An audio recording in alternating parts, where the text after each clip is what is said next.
Apa hukumnya mayat yang sudah meninggal? Meninggal lah pula mayat. Tapi belum sempat melepaskan alat yang terpasang pada badannya. Dulu pernah operasi lutut, dimasukkan besi pada tempurung lututnya. Atau kakinya patah, dimasukkan pin besi, sudah menyatu, tak bisa dicabut. Atau katupnya, katup jantungnya dari plastik. Macam mana? Afdal mana? Doa seorang ibu atau doa istri? Ini mungkin ibunya pun datang, istrinya pun datang. Orang itu berkelahi tadi di rumah. Doa aku makbul, aku kan anaknya, aku yang mengandung, aku bininya. Untuk jelasnya nanti kita tanya Ustaz Somad.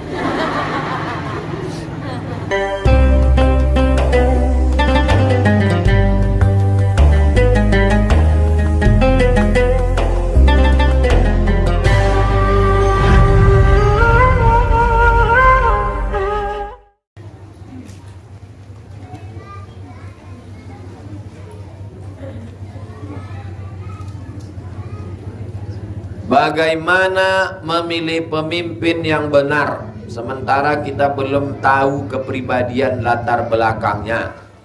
Dan bagaimana hukumnya Pak Ustadz? Kaedahnya mudaratnya yang paling ringan.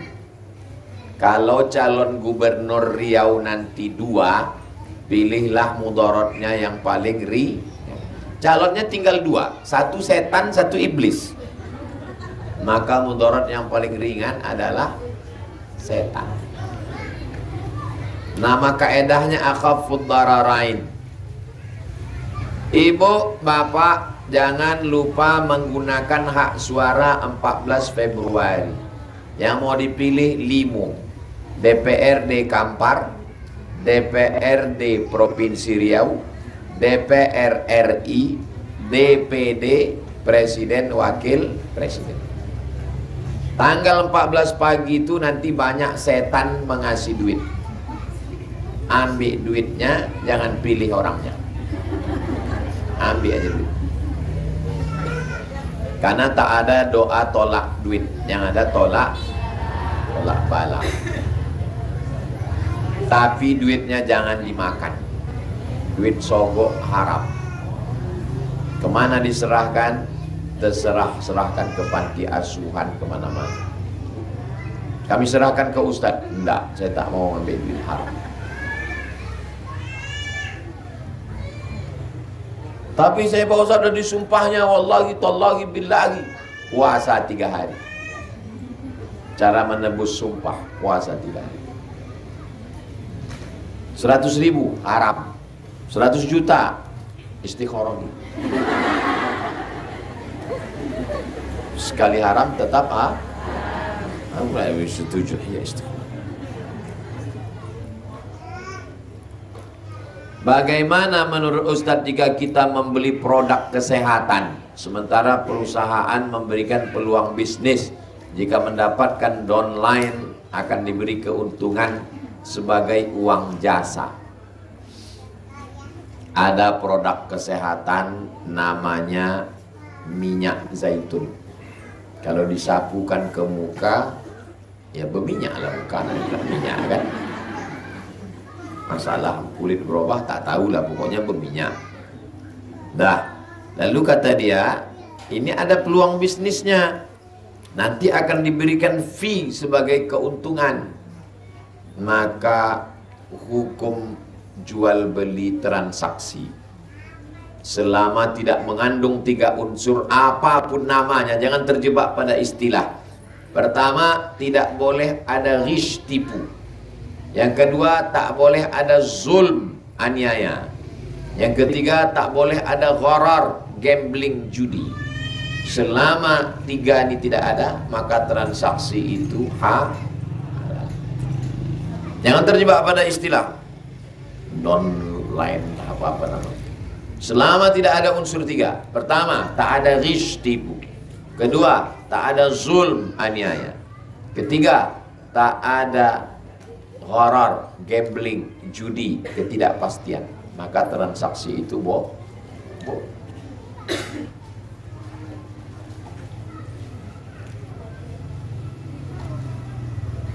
Bagaimana hukumnya anak menjual tanah orang tua tanpa sepengetahuan orang tua, hingga orang tuanya telah tiada?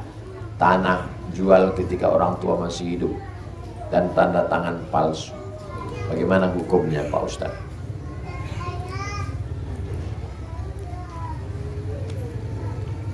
Orang tua yang punya duit, harta, tanah, ruko, dia mesti mengasihi waktu hidup itu adil kepada anaknya.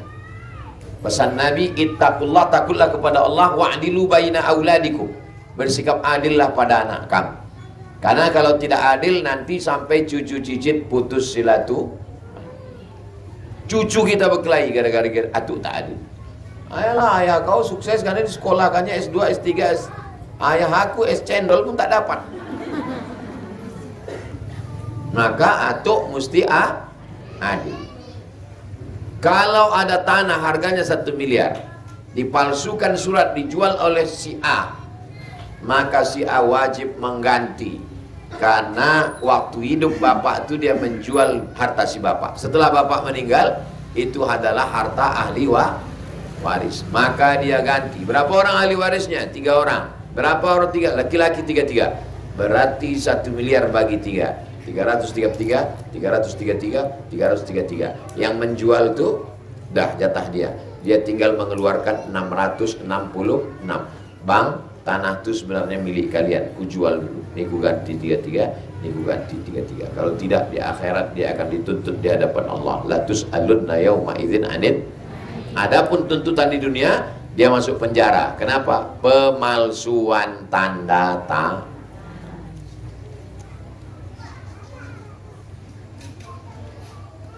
Terima kasih Tuan Guru, berkat doa dan jamaah semua saya lulus menjadi ASNP 3K. Alhamdulillah, kami semua ikut senang. Seorang guru di Kabupaten Kampar, mohon doanya supaya pencapaian saya ini diberkahi Allah. Jadilah guru yang baik, mengajar anak-anak murid karena Allah, mendapat amal jariah. Gaji itu hanya bonus. Keluarkan zakatnya 2,5%. Ustadz, apa boleh sholat witir dilakukan 1 rakaat? Witir paling banyak 11. Kalau ada yang mengatakan witir 13, itu tambah qobliyah subuh.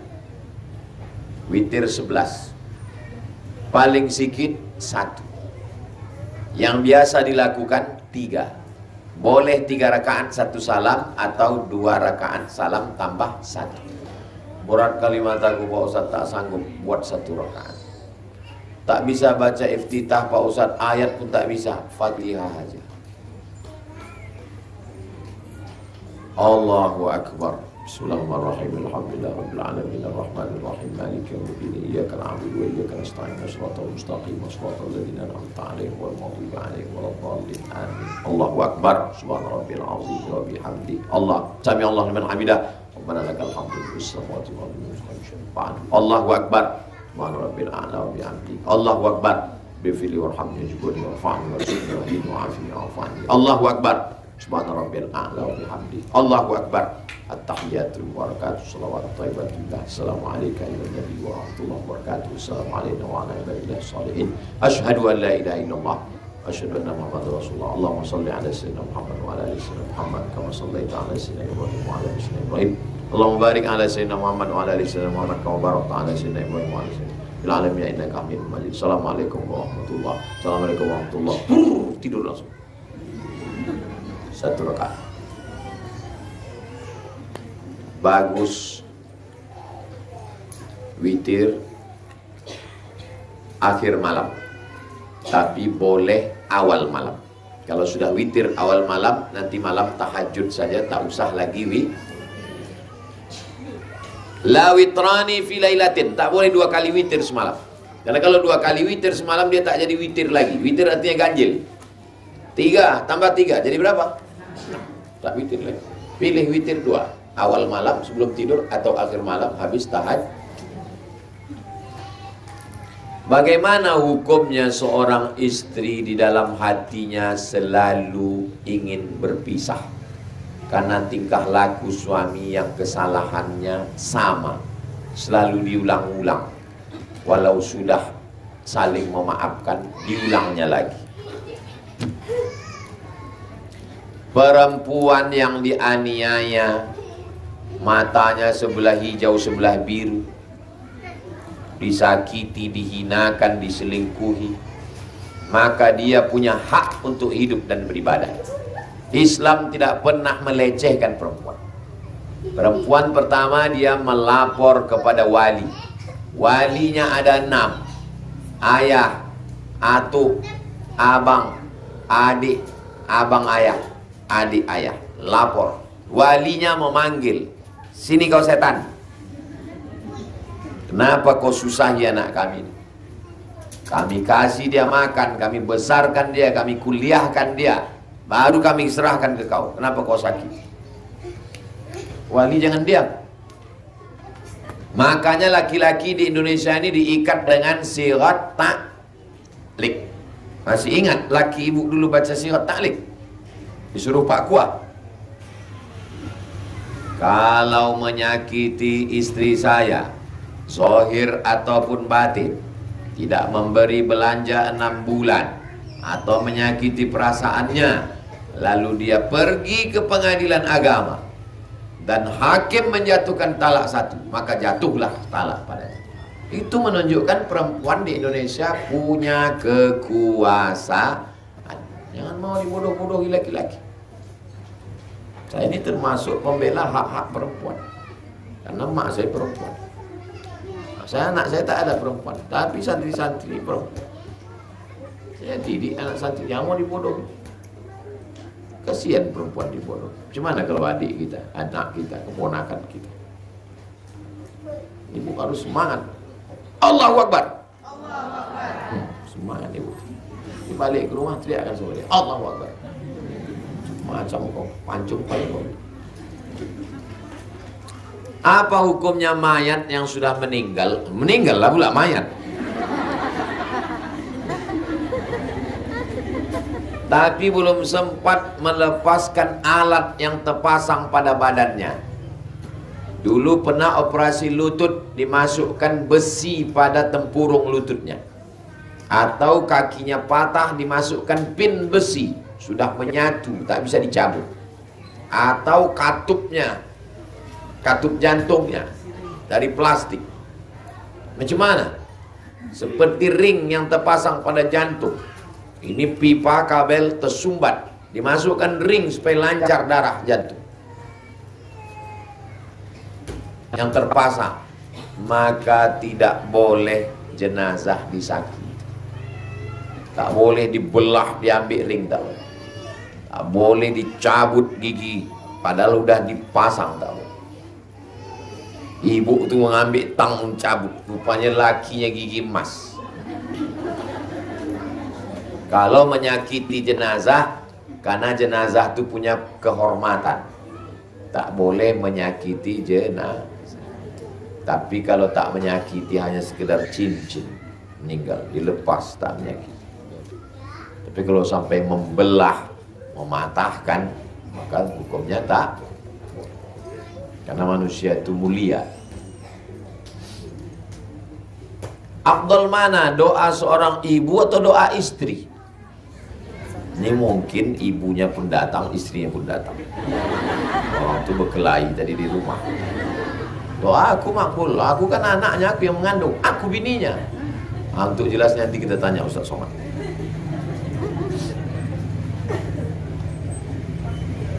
Perempuan itu harus punya prinsip begini. Aku punya suamiku dan suamiku punya emaknya. Ibu sekarang posisinya sebagai istri. Tapi 10 tahun, 20 tahun lagi ibu akan menjadi mertua. Maka ibu baik-baikilah mertua ibu. Supaya apa? Supaya menantu ibu nanti juga baik. Masalah doa, Ada seorang laki-laki berdoa, ya Allah. Nabi Musa bertanya kepada Allah, siapalah nanti kawanku di surga ya Allah? Kata Allah, kau pergi ke pasar tengok tukang jual daging. Pergi Nabi Musa ke pasar tengok tukang jual daging. Mak, tukang jual daging kawanku masuk surga. Terkejut dia.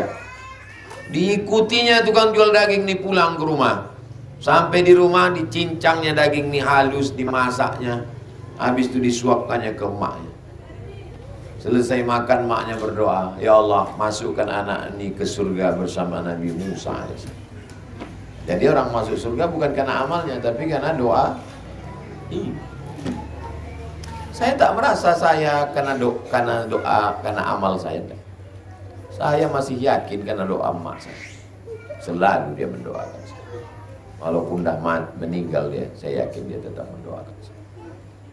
Tapi bukan berarti istri lalu tersinggung. Yalah mak kau hendak.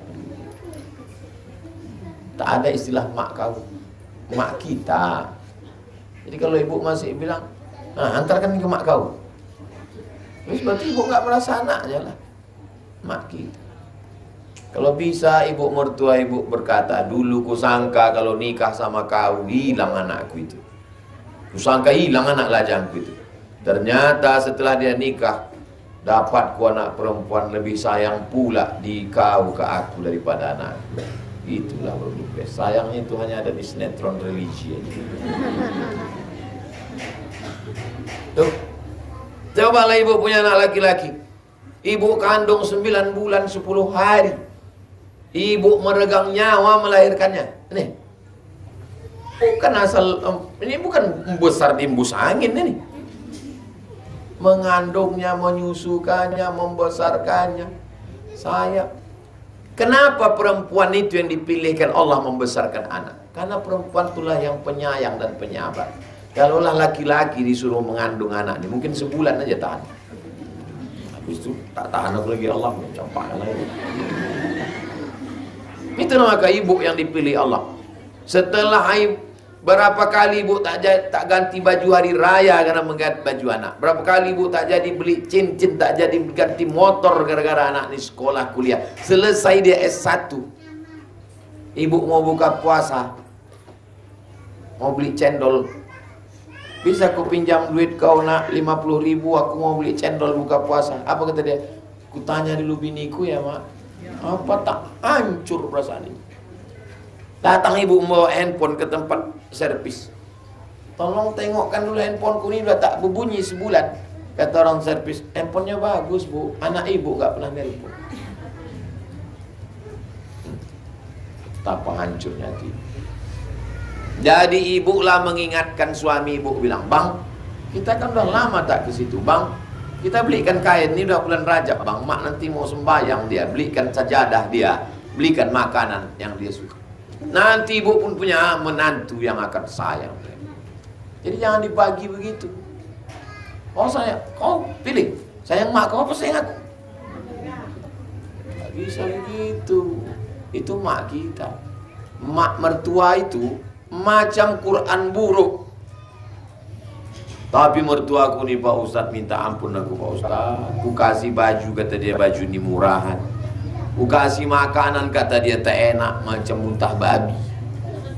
Ku kasihkan salam Pak Ustadz, hidungnya pun tak menyaut. Orang tua mertua macam Quran buruk. Macam mana Quran buruk?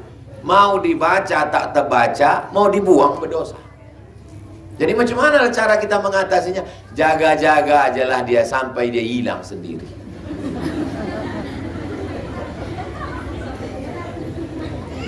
Ingat itu, ingat pesan saya itu. Macam mana pun mertua ibu, ingat pesan Ustadz Somad. Tapi jangan pula ibu bilang ke dia, mak, kata Ustadz Somad, mak ini Quran buruk. Maksud saya dalam hati aja lah. Dalam hati, apapun yang kau buat kutahankan mak. Sampai akhirnya nanti Allah akan tak menyesal ibu, insya Allah.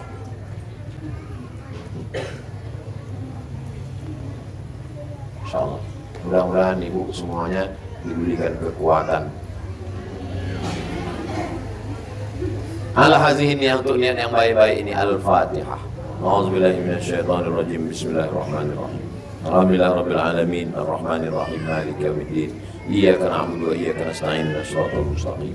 Shiratal ladzina an'amta 'alaihim ghairil maghdubi 'alaihim waladdallin. Amin. Allahumma shalli 'ala sayyidina Muhammad wa 'ala ali sayyidina Muhammad. Assalamu alayka ya Rasulullah. Allahumma anzilir rahmata was salamata wal barakata 'ala hadhil jamaah. Ya Allah, turunkan keselamatan, kerahmatan, keberkahan kepada seluruh jamaah ini ya Allah. Rabbana fir lana dzunubana, ampunkan dosa kami, wali walidaina, kedua orang tua kami, wali masyaikhina, guru-guru kami, wali azwajina, pasangan hidup kami, wali dzurriyyatina, anak cucu keturunan kami. Allahumma barik lana fi Rajab wa Sya'ban, berikan kami berkah di bulan Rajab dan bulan Sya'ban, wa ballighna Ramadan, sampaikan kami ke bulan Ramadan. Allahumma aftah lana abwabal rizqi, bukakan untuk kami pintu rezeki ya Allah. Wa abwabal khair, pintu-pintu kebaikan. Wa abwabal barakah, pintu-pintu keberkahan. Allahumma dafa'na al-ghala' wal waba' wal fahsya' wal riba wal zina wal munkar. Jauhkan kami dari malapetaka, bencana, riba, zina, narkoba, perbuatan keji dan munkar. Allahumma akhtim lana bi husnil khatimah wa la takhtim alaina bi su'il khatimah. Rabbana atina fid dunya hasanah wa fil akhirati hasanah wa qina adzabannar. Wa sallallahu ala sayyidina Muhammad wa ala alihi wa sahbihi wasallam. Alhamdulillahi rabbil alamin.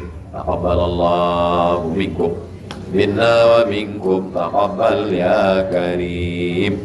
Terima kasih segala perhatian, mohon maaf segala kesilapan.